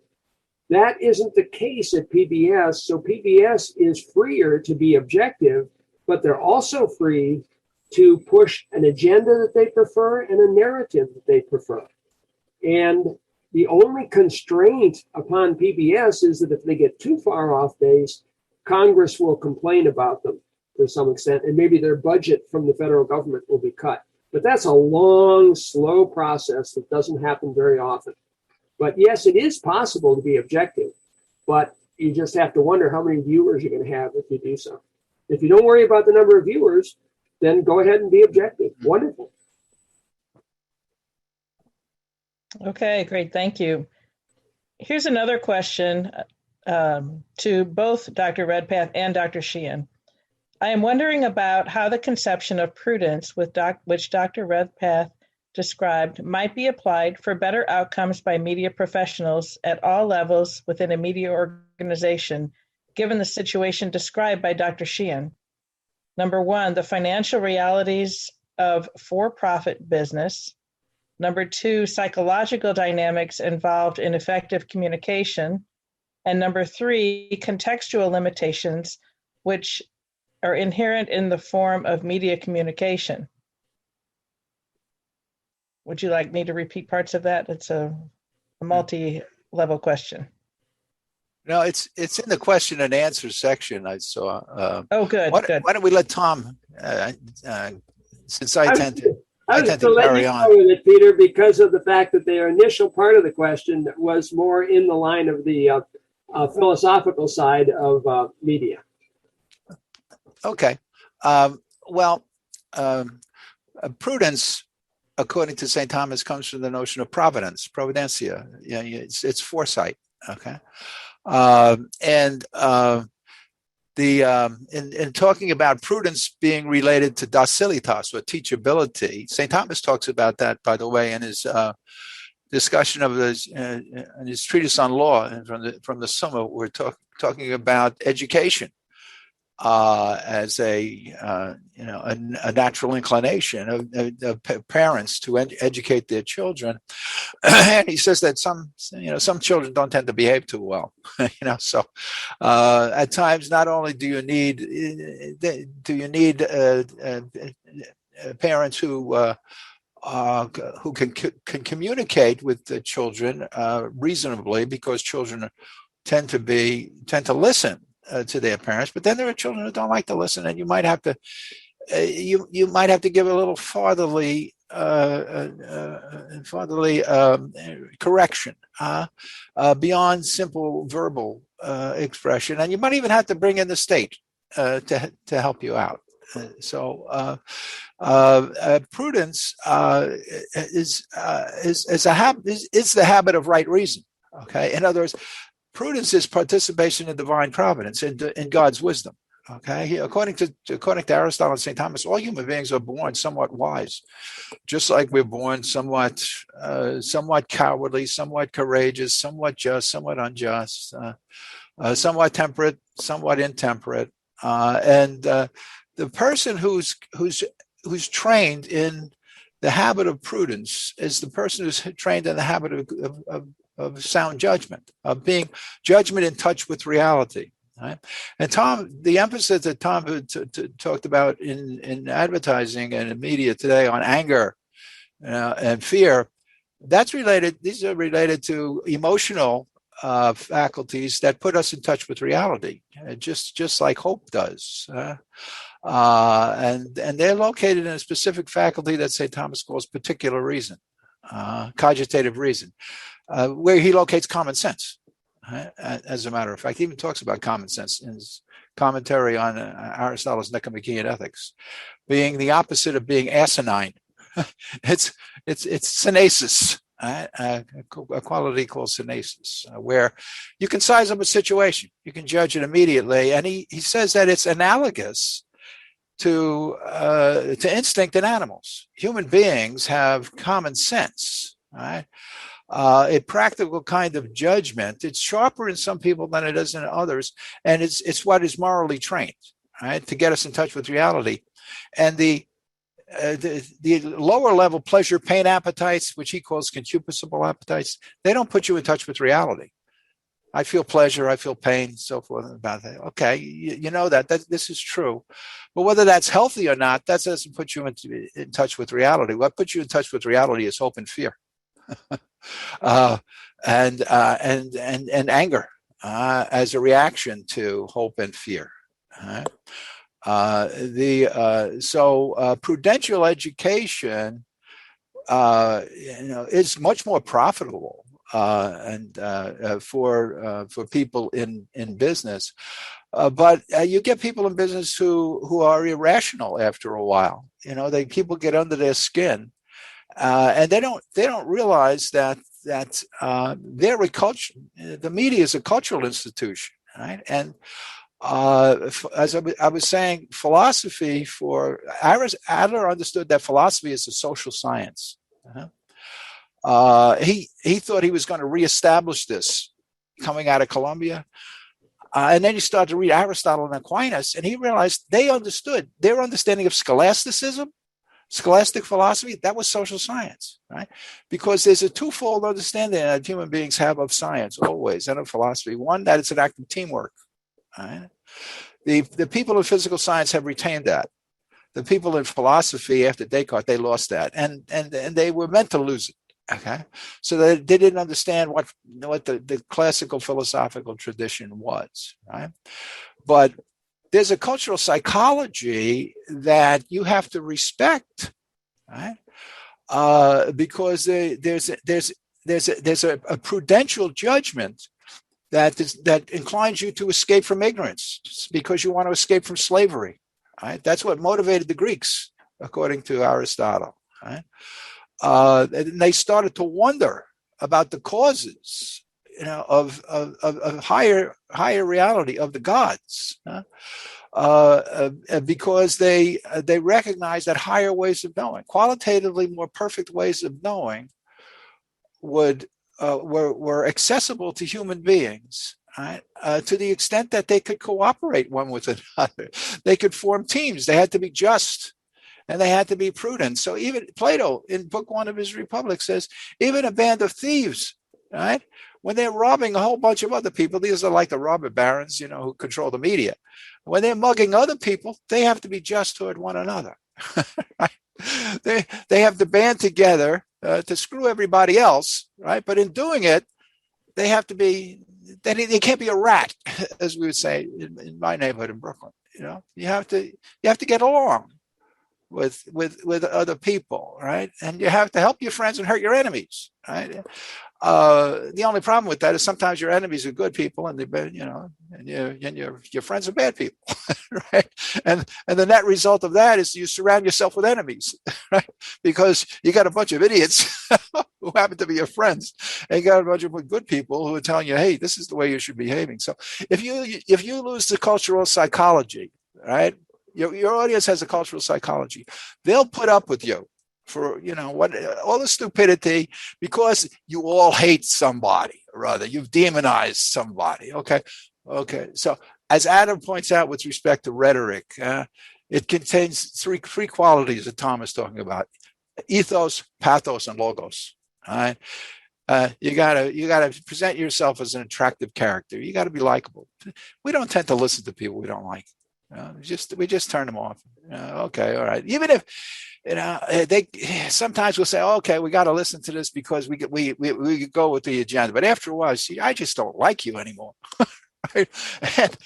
And then you have to keep that ethos moving with a pathos. So you have to get images, moving people to get them engaged and to get them going. You have to have that sense of the tradition. You're belonging to the tradition. Now, what Descartes did was he destroyed the tradition of philosophy. He destroyed the notion that philosophy is a kind of psychology. Science is a kind of psychology. It's a body of knowledge that you've just memorized. What the heck? How does that make you scientific? How does that make you a genius? The fact that your head is stuffed with facts, right? That you've memorized like a robot, right?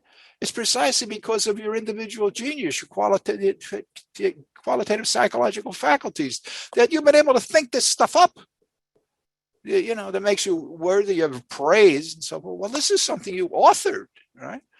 And you did that as part of a culture, right?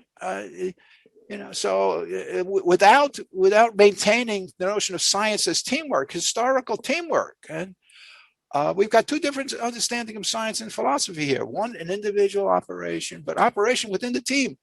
Well, if you're a hot dog and you're destroying the team, get the hell off the team. Once you realize that, this is where we've come to, right? You can't destroy the notion of science being rooted in culture, right? And in the pursuit of qualitatively more perfect human activities. You do that, and you get rid of. It's like saying this. I'm a member of a sports team and football. The whole of sports is football. So I don't care about the principles of athletics. I don't care of anything like that. The professionalism. There's no moral culture. What do you mean there's no moral culture? What are you, an idiot? You have to have friends that are helping you out. You have to get along with other people. You can't just, say, I'm a member of the orchestra, but I'm just going to play all, I don't have to listen to anybody else. I don't have to modify me. I'm the whole team. Okay. You'll ruin any organization to the extent that you've got that kind of psychology. So. Okay. All right. Thank you very much. I have another question. She says, I think we haven't really spoken to the issue of manipulation of faith and science. How have recent books such as Christopher Hitchens' God is Not Great and Richard Dawkins' The God Delusion contributed to shifting the balance of the scales of people who believe and the people who don't? How have these books manipulated science to influence faith communities and possibly make the world somewhat godless? Well, I think that this has been a good example of the way media bias does affect people. Both Dawkins and Hitchens make assertions about what somebody said about science as contrasted to making scientific assertions. And people who have looked carefully at it, a British guy named Alistair McGrath wrote a book called The Dawkins Delusion, talking about how Dawkins was deluded. But it didn't get the kind of attention on the media that Dawkins got in the first place. I can remember 5 or 8 years ago, Bill O'Reilly on Fox News was very popular, and he'd have Dawkins on a couple times, not every month, but several times a year, to kind of give Dawkins a forum, but maybe to create a little controversy and get some conversation going. But Dawkins had good media presence, and that really helped sell his points of view. The fact that it was erroneous and wasn't the real science that he was talking about and alleging to represent was, from the media point of view, secondary. The audience is passive. They just wanted to sit back and listen to somebody, and Dawkins had a good presence on TV. So that kind of thing works. It sells because of the way he conveyed thoughts, and the fact that the content was erroneous didn't matter at all to the people putting it on, the media, and didn't matter very much to the audience either. Because, as I said, the audience is passive. Guy comes home from work, oh, I'm tired, and flip on the TV and watch evening news. He doesn't want to have any demands put on him. He just wants to be passive and receive information. And by golly, Dawkins looked pretty good on television. So that worked. All right. Thank you, Dr. Sheahen. Another question, and it comes from me as well as somebody else. I have my fourth child going off to college in a couple of months. She's going to a state university. At her high school graduation, our pastor gave a very nice talk with some advice, and he told the graduates to question everything. And so this person, another attendee here, asked, what is the role of educating individuals, starting from youth, to be skeptical about media bias and discerning more balanced view? I'll tell you how I did it in my family. My children were teenagers. Every day I would lay the Washington Post and the Washington Times alongside each other. We lived in the Washington suburbs. And the Washington Post had the left point of view. The Washington Times had the right point of view. And I'd said to the kids, read both stories. They're side by side, read them both. And then you will understand what media do, and it'll cause you to think about where is the reality. Not necessarily exactly in the middle, in between, but it'll make you think about it. And that is, I think, a valuable strategy for a parent to do with regard to getting their children to think. Okay, very good. Thank you. Another question for you, Dr. Sheahen. This will be probably the last question. Just as many of us yearn for centrists among our political candidates, we also yearn for Cronkite, Murrow, Howard K. Smith centrist anchors and network news broadcasts. Do you think we will ever see such an approach to network news again during our lifetimes? And he says he's 61 years old. Well, I'm older than him, and therefore my expectations for my lifetime are lower than his can be. But I would think that somewhere in the college age of people, there will be enough people rising up against the pablum they've been fed that they will eventually produce somebody who's genuinely trustworthy. I can hope and pray for that outcome, but I certainly can't either guarantee it or even predict the timeline for it. All right. Thank you, Tom.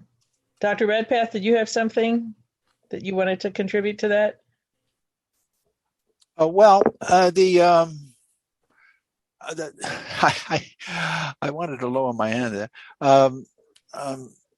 Well, that's okay. I thought you had your hand raised. No. I had it up by accident. But the only thing I could add to that is that you can't have your educational institutions that are using the model of the Enlightenment to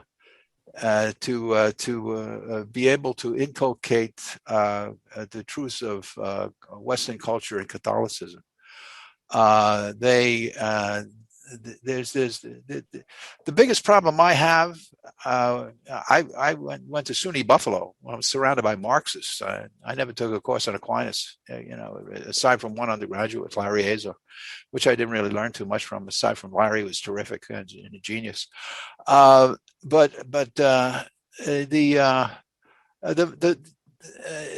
one of my friends quotes, people in Maine said that you can't get there from here. Okay. If you have this systematic understanding of learning that is spread throughout contemporary colleges and universities, and even goes back to grammar school with the fact opinion distinction and the whole of truth lies in physical science, you don't have this. You don't have a proper classical understanding of the way science exists in antiquity, inculcated in your approach. You're gonna wind up the same place, with your enemies. The problem I have with, most of the time is not with Marxists or I have no trouble talking to these people and conversing with them. I have trouble with talking with Thomists who don't really know what the heck St. Thomas is talking about, which are 99% of them, yet they think they are, and I have to fix all the stupid mistakes that they put into the mind of students.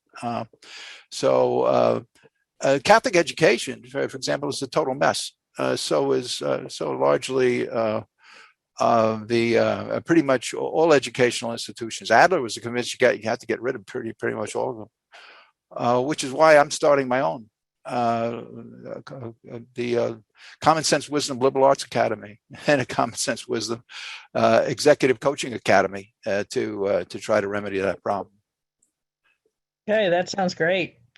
All right, I'm going to pass it over to Dr. Mahfood, who is going to start to wrap things up. All right. First, I'd like to very much thank Sheila Roth for running the question and answer period. That was very excellent work on your part, Sheila. Thank you.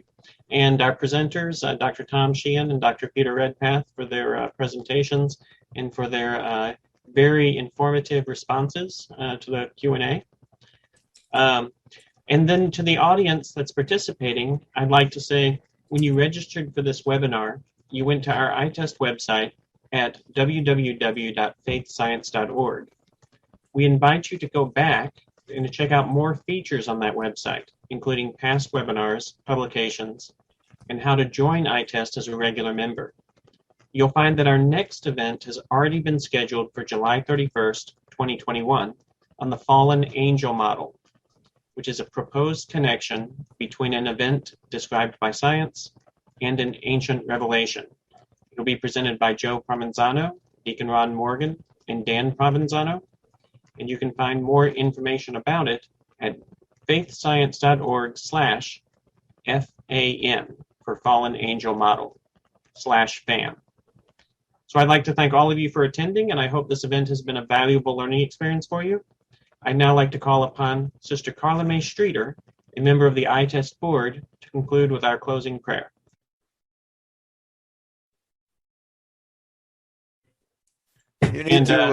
Please unmute Sister Carla Mae. Thank you, Sebastian. Let's have just a moment of quiet.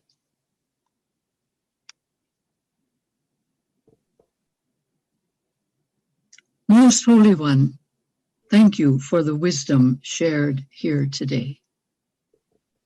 I have made a discovery.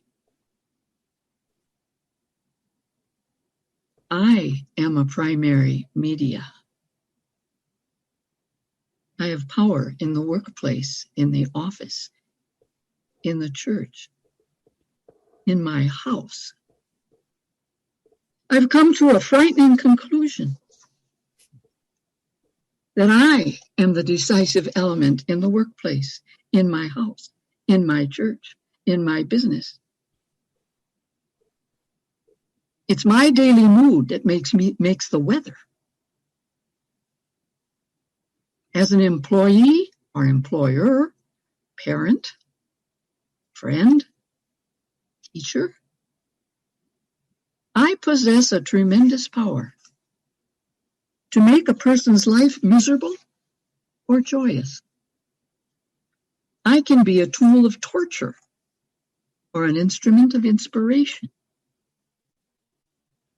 I can humiliate or humor, hurt or heal. In all situations, it's my response that decides whether a crisis will be escalated or de-escalated, and a person humanized or dehumanized. And so, kind God, let us pray now, each of us by quietly responding, Lord, deliver us from the personal bias that prompts me to assert that I'm always right, that I don't need to listen.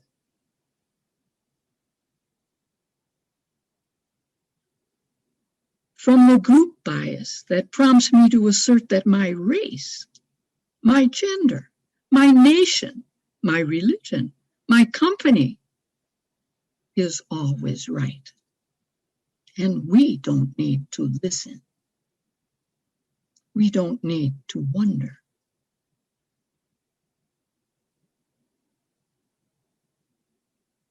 From the unwillingness to question or critique any data given to me,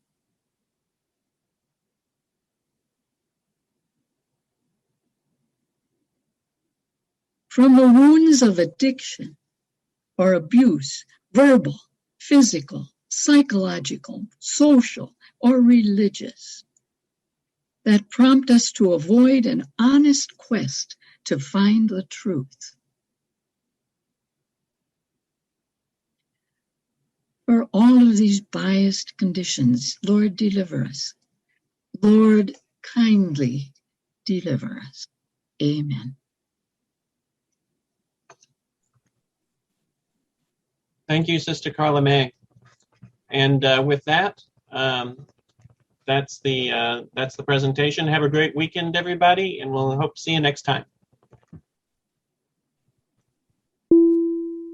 The mission of Holy Apostles College and Seminary is to form faithful witnesses of Christ.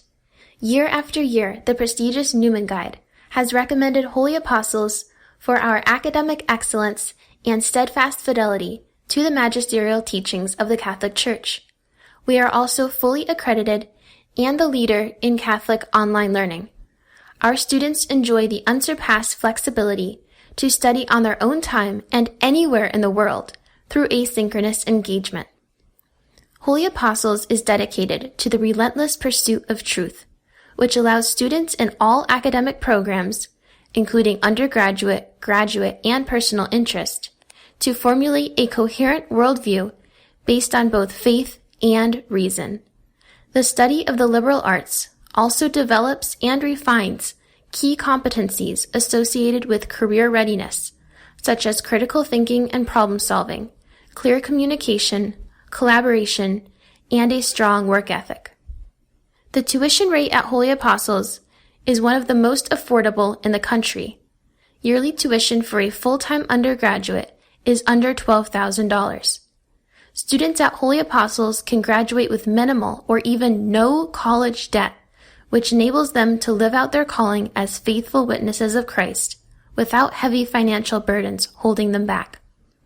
Please visit www.holyapostles.edu/admissions for more information. The Fall 2021 admissions deadline is Friday, July 23rd. Classes start Monday, August 30th. See you soon.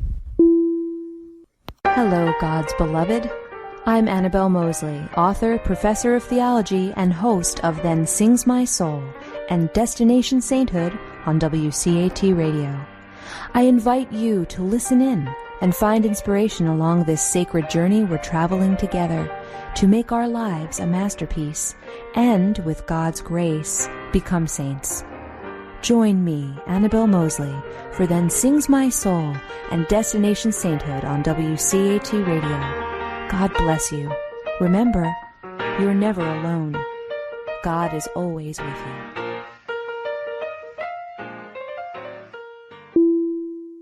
Thank you for listening to a production of WCAT Radio. Please join us in our mission of evangelization. And don't forget, love lifts up when knowledge takes flight.